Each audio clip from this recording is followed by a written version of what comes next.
a global sell-off continuing into this part of the world. Losses from Tokyo to Sydney, and this comes on the back of spiking U.S. Treasury yields on the concerns of a quicker pace of tightening from the U.S. Federal Reserve as it tries to fight inflation.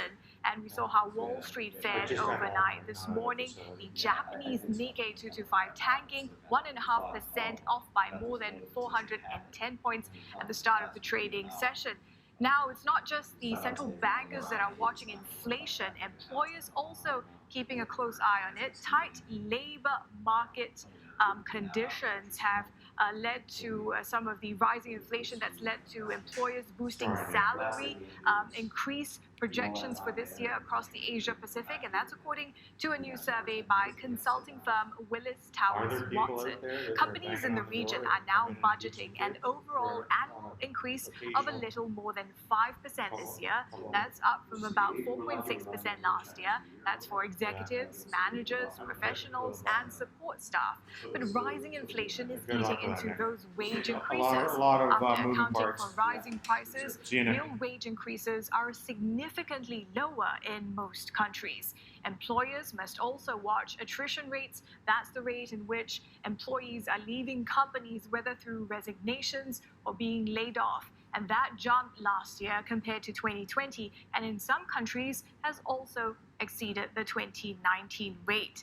Joining us to break down those numbers and the future trends is Shai Ganu, Global Leader of Executive Compensation and Board Advisory at Willis Towers Watson, and he's joining us from Singapore today. So, Shai, we see how there are these concerns that rising prices are eating into our paychecks. What is the situation like in the Asia Pacific? Good morning, April, and thank you again for having me.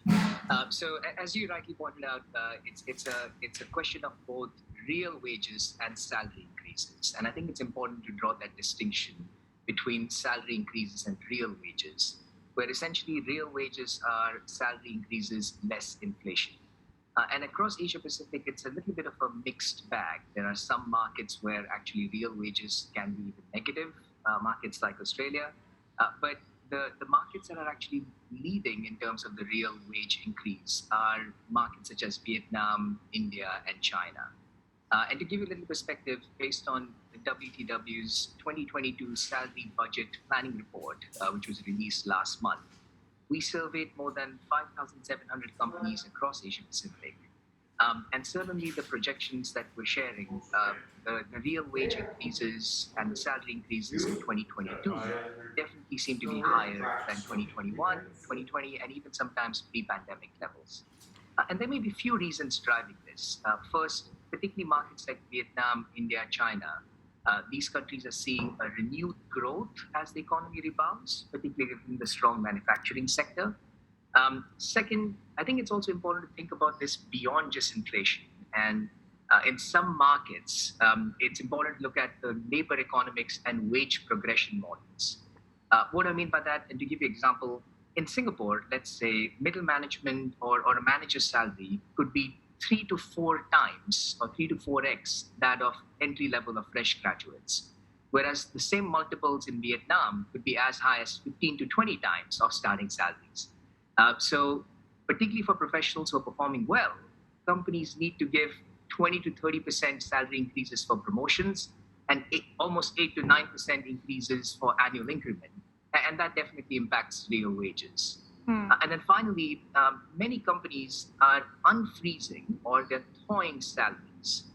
So WTW research suggests that in 1 in 3 companies in APAC actually had frozen salaries in 2020, but only 1 to 2% may actually freeze salaries in 2022. So more companies are planning for higher budget increases, and closer to home, companies in Singapore are projecting salary increases of close to 3.8% and real wage increase of around 1.7%.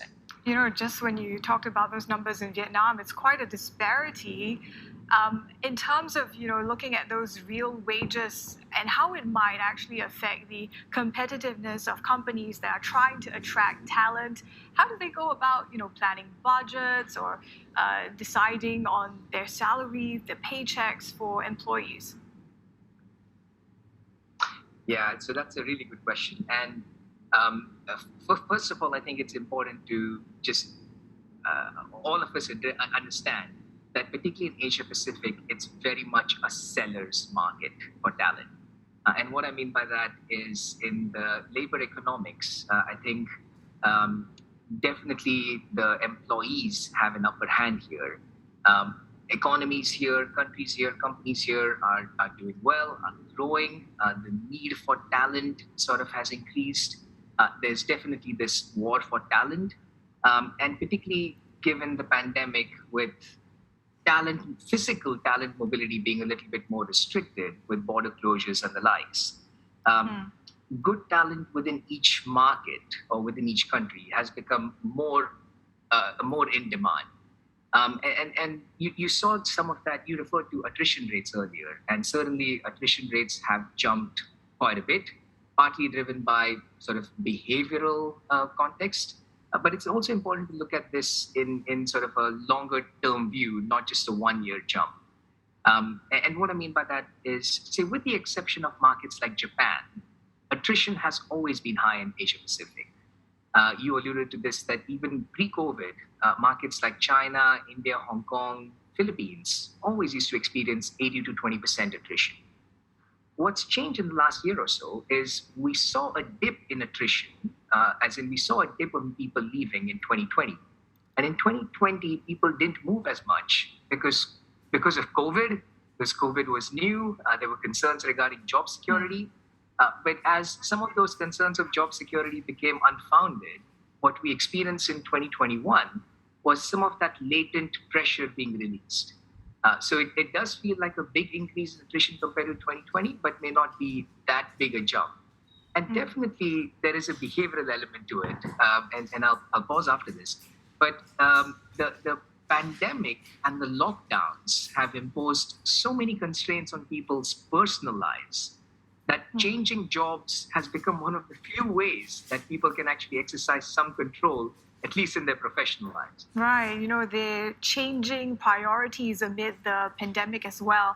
Shai, thank you very much for sharing your insights with us. Fascinating stuff. Shai Aganu of Willis Towers Watson. Well, that's your business update for now. We bring you coverage Monday to Friday.